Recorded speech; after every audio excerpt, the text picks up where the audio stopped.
minutos, llegando a 7 minutos y pasó volando y vamos ahí, a las no chapas. nos da ni tiempo. Vamos, pero antes de seguir vamos a leer algunos mensajitos que nos han dejado en el chat. Mora, que ponía cartón lleno de qué mujeres en el piso, le mandamos un saludo muy grande. Hola, hola TP, decía Marta, saludaba Mago, Luchi, Male, Tommy, Mili, Irma, bueno, a todos los que estuvieron saludando en el chat, Valen, Franco, Karina. Les mandamos un saludo a Cami, a Carmen también y obviamente a todos los que comentaron. Y recuerden que hoy con solo suscribirse a la comunidad Trinchera participan por una pizza de Kenoma, que recuerden además tienen 15% de descuento en el local si tienen entonces la comunidad Trinchera, el carnet de la comunidad Trinchera, que no es ni más ni menos que ustedes diciendo yo soy parte de esta hermosa comunidad. Dame mi descuento, dame mi pizza, a quien se la gane. Obvio, quédense porque, bueno, van a saberlo más cerca del final de la hora. Y ahora, mira, vamos a hablar de algo que nos quedó pendiente. Estaba yo, mira, que se lo pedí yo. Ah, bien, buenísimo. A quien entra ahora ahí en pantalla lo saludamos a Juan Stanisi, escritor, director de Lástima a Nadie Maestro, y hoy lo digo porque hoy también vamos a estar hablando de él, de Diego Armando Maradona y su legado esclavo. Suena un poco fuerte. ¿Cómo andan? Muy bien. Bien, ¿vos? Bien, todo tranqui. Acá disfrutando el fresquito de esta mañana otoñal ya.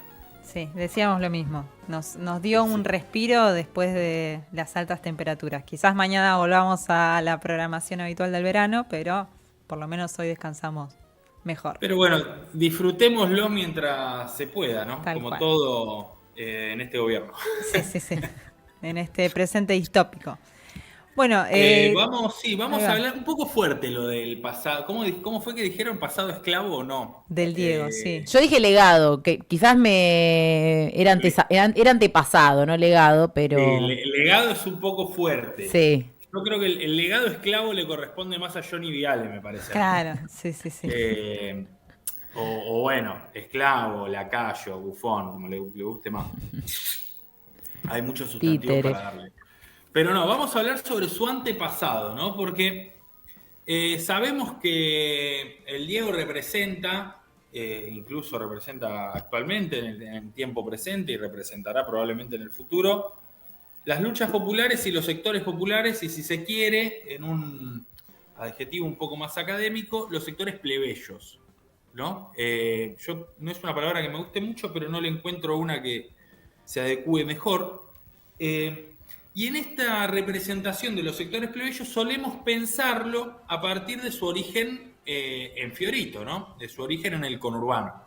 Pero bueno, en realidad, haciendo un rastreo hacia atrás, encontramos que Diego medio que en su historia, en su árbol genealógico, cumple casi con todas las profesiones, o sus antepasados cumplen con casi todas las profesiones que responden por lo menos a los sectores plebeyos de la República Argentina, por lo menos si se quiere del preperonismo o del siglo XIX y la mitad del siglo XX.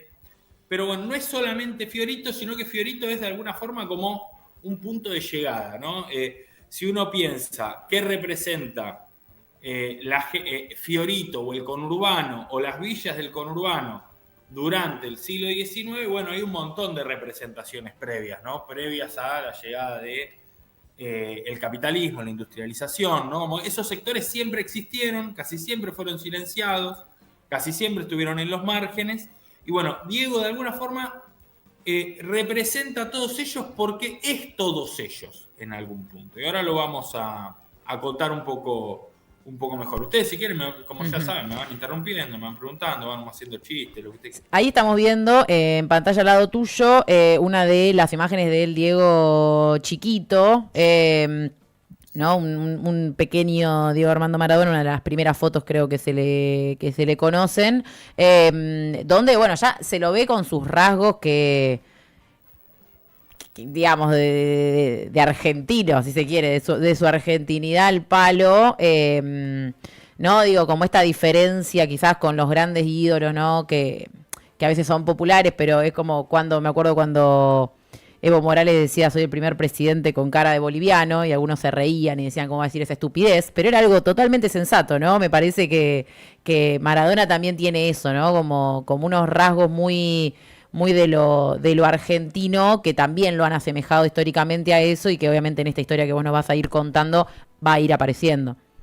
Hay un texto muy recomendable sobre un poco que ronda sobre esta idea de Bárbara Pistoia, se llama Un nuevo poema nacional, y es como una suerte de crítica al Martín Fierro desde Maradona. Está muy bueno, no sé si recuerdan, el Martín Fierro como el acto fundacional es un crimen racista, o sea, es matar a un negro. O sea, Martín Fierro el Gaucho mata al negro, mata como la herencia negra argentina. Bueno, y es un poco la contraposición a partir del Diego. Pero bueno, vamos hacia 1810, un poquito antes quizás, donde, bueno, la República Argentina todavía no existe. Podemos decir que Maradona es previo a la República Argentina, o en una suerte de paráfrasis con un cuento de Augusto Monterroso, cuando Argentina se fundó, Maradona ya estaba ahí, podríamos decir. ¿Por qué? Porque, bueno, en 1810, Revolución de Mayo, aparece un Maradona ya en la Revolución de Mayo, que se llama José Ignacio Fernández de Maradona. Lo que sí, no tiene absolutamente nada que ver este señor con nuestro querido Diego Armando Maradona. ¿Por qué no tiene nada que ver? Bueno, este señor fue integrante de la Junta Grande, fue gobernador de la provincia de Tucumán en 1820. Es difícil ligarlo al Diego con un pasado, ¿no? Imaginemos que para llegar a gobernador o a integrante de la Junta Grande en la primera década y la segunda década del 1800, y tenías que ser por lo menos, como mínimo, un comerciante extremadamente próspero, pero como muy mínimo. Si es que no, ya un hacendado, un aristócrata, familias patricias, etc. Diego no viene de ahí, pero sí su apellido. ¿Por qué? Porque este señor tenía esclavos, como gran parte de estas grandes familias de la época. Y dentro de estos esclavos había un tal Luis con Z Maradona. Ahí está el primer Maradona del cual se arma el árbol genealógico del Diego y del cual hay registros. Obviamente que no habrá nacido de un repollo, debe haber anteriores, pero ya los registros previos al 1800 son bastante difíciles de encontrar. ¿Cómo podemos aseverar que este Luis Maradona tiene algo que ver con Diego Armando Maradona? Bueno, básicamente porque ya a partir de 1810 empieza a haber registros de esclavos, empieza a haber registros a partir de las guerras de independencia. Normalmente cuando los hacendados o la gente de mucha plata no quería pagar tributos o pagar impuestos, se le ofrecía la posibilidad de que den esclavos para las guerras de independencia. Entonces ahí ya se anotaba cuáles eran sus profesiones, de dónde venían, quiénes eran sus hijos. Entonces ahí empieza a haber un registro, no es que esto es algo que se inventa, y ni que hablar ya con el tiempo, donde ya empieza, con un estado un poco más conformado, empieza a haber partidas de nacimiento, censos, etcétera, y ya es más fácil comprobar todo. Por eso este es el primero del que hay registro. No significa que no hubiera otros antes. ¿Quién fue la persona que descubrió la existencia de Luis Maradona?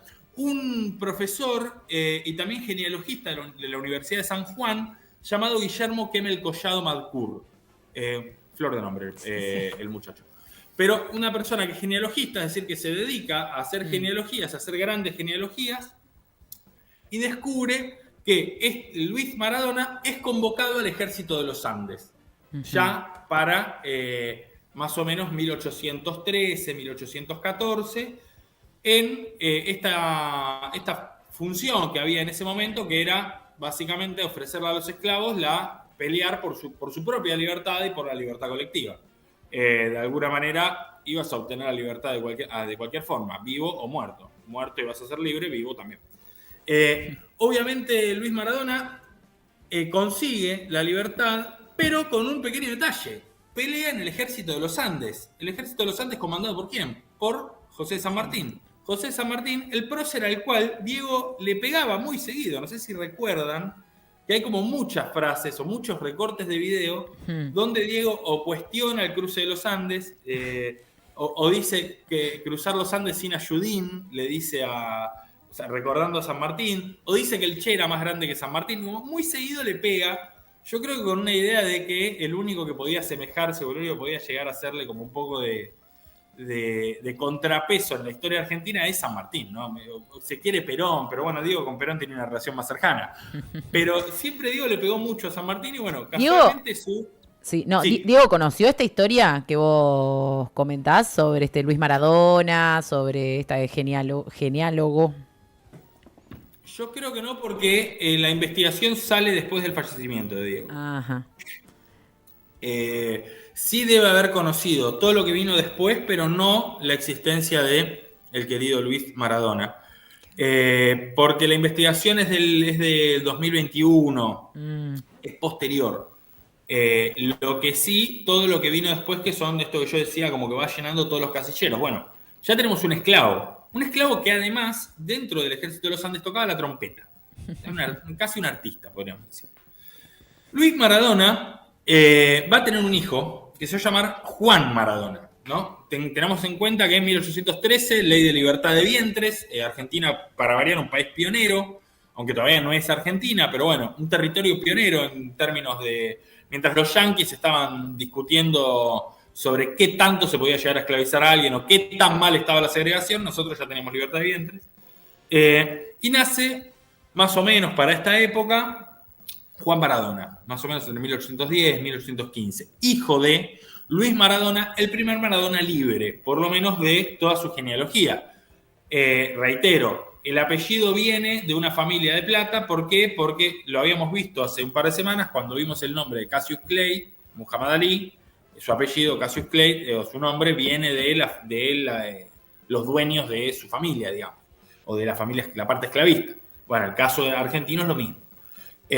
Juan Maradona va a ser el primer Maradona libre y va a ser el que se asiente o el que se mude a la zona de Corrientes, de donde todos tenemos la referencia maradoniana. Luis Maradona había nacido en San Juan, no sé si había dado ese dato, pero bueno, encima tenemos como toda una cosa ahí medio federal, podemos vincular con Sarmiento, vamos a hacer un quilombo bárbaro si tenemos ganas y si tenemos tiempo, pero no tenemos tiempo, sí ganas. Se va a sentar en Corrientes y se va a dedicar a ser peón rural.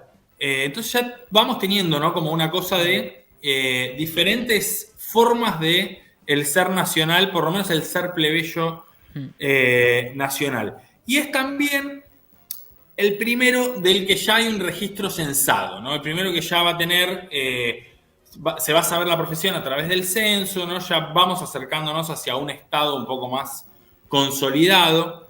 Y Juan Maradona va a tener varios hijos, entre los cuales va a estar una persona que está anotada de dos formas distintas, Victoria o Victorina Maradona. Y acá viene una de las grandes particularidades de la historia del Diego. ¿Cuál es? Que el apellido Maradona viene de parte materna. O sea, no materna de Doña Tota, me corrijo. Viene de parte de que Victoria o Victorina Maradona tuvo dos hijos y ella les dio su apellido a sus hijos. Ajá. Uno de sus hijos, Saturnino Maradona, fue el padre de Don Diego. ¿Me explico? Sí. ¿No? Sí. O sea, el padre no estaba, el apellido viene en un momento lo agarra una parte materna. O sea que aparte de todo esto tenemos Victoria o Victorina, era la bandera, no la bandera la que se iza, sino la bandera las que van al río a lavar la ropa. Y era, llamándolo con términos un tanto despectivos, pero del siglo XXI, una mamaluchona, podríamos decirle, ¿no? Pero era, o sea, seguimos de alguna forma llenando casilleros. Hay un padre abandónico y hay una madre que se carga a sus hijos, les da su apellido a sus hijos y de alguna manera tuerce la historia, porque ¿qué hubiera pasado? O sea, si hubiera estado el padre o el marido de ese momento de Victoria o Victorina Maradona, padre de Saturnino Maradona, abuelo de Don Diego, papá de Don Diego, o sea, ya estamos muy cerca del Diego. Si hubiera estado el padre, el apellido hubiera sido otro. Podría haber sido Pérez, Domínguez, Salcedo, Da Silva, pienso en nombres o apellidos de la zona litoraleña del norte. Y probablemente, o sea, el impacto seguramente no hubiera sido el mismo, ¿no? Es muy fuerte el apellido Maradona. Tiene una sonoridad, tiene toda una musicalidad y una potencia que si el apellido hubiera sido Diego González, Sí. Y no sé si hubiera sido el mismo destino. No, y una cuestión medio única, digo, ¿cuánta gente conoce a un Maradona? Digamos, como tu vecino, ningún vecino se llama Maradona, por lo menos no en esta zona, o por lo menos creo, y eso que venimos de distintos lugares todos. Sí. Y claramente llamarte Diego González, obviamente si jugaba como jugaba el Diego hubiera sido algo, pero hay algo ahí, hay algo de lo que podría no haber sido y que fue por cosas mínimas, porque digo, cuántos hijos agarraban el nombre de las madres en ese contexto y demás, que se va dando así encadenadamente y que siempre termina en definir a Diego como una persona que estuvo siempre rodeada de cosas medio místicas o medio raras de explicar racionalmente. Sí, obviamente que es contrafáctico e incluso es lo que vos decías, digo, si tenía la habilidad que él tenía y la prepotencia de trabajo que él tenía y todas las cosas que él tenía, las características positivas que tenía, se hubiera apellidado como se hubiera apellidado, probablemente hubiera sido lo mismo, pero también lo podemos poner en signos de pregunta. Si hubiera tenido otro apellido, ¿hubiera sido lo mismo? ¿Quién sabe? Pero es divertido pensar. Victoria o Victorina Maradona entonces va a tener un hijo que se va a llamar Saturnino. Ya estamos muy, muy cerquita. Ya acá hay un montón de registros. Ya como decía, hay censos, hay partidas de nacimiento, hay partidas de defunción. Y hay también una guerra que les va a pasar muy cerca, ¿no? La guerra de la Triple Alianza, para gente que vivía en Corrientes, es un conflicto bélico que pasa muy de cerca y en el cual muy probablemente ellos hayan sufrido más de un costado, más del lado de un sentir más guaraní, más vinculado al Paraná, más vinculado al norte del litoral, que a la visión porteña del mundo, ¿no? Uh-huh. Y es algo que marca esa clase de... Yo creo que el Diego tiene que haber escuchado de parte de su padre historias que eran muy recientes, ¿no? O sea, eran... pensándolo en lo que nos puede haber contado a nosotros un abuelo o una abuela, y si uno traspola esa misma cantidad de tiempo a la historia maradoniana, es muy probable que haya escuchado casi que en primera persona historias vinculadas a la guerra de la Triple Alianza.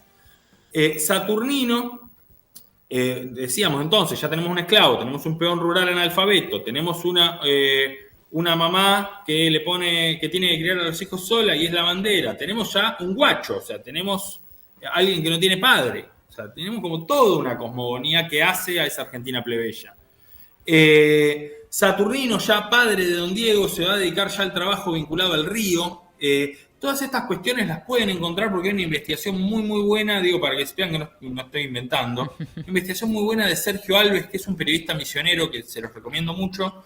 Él estuvo en Corrientes, estuvo en Esquina, la ciudad de donde migraron hacia Buenos Aires Don Diego y Doña Tota, y estuvo investigando a partir de los registros que hay en la municipalidad, o sea, que hay a partir de las partidas de nacimiento, los censos, etcétera. Entonces está todo registrado esto, o sea, está todo, se puede chequear.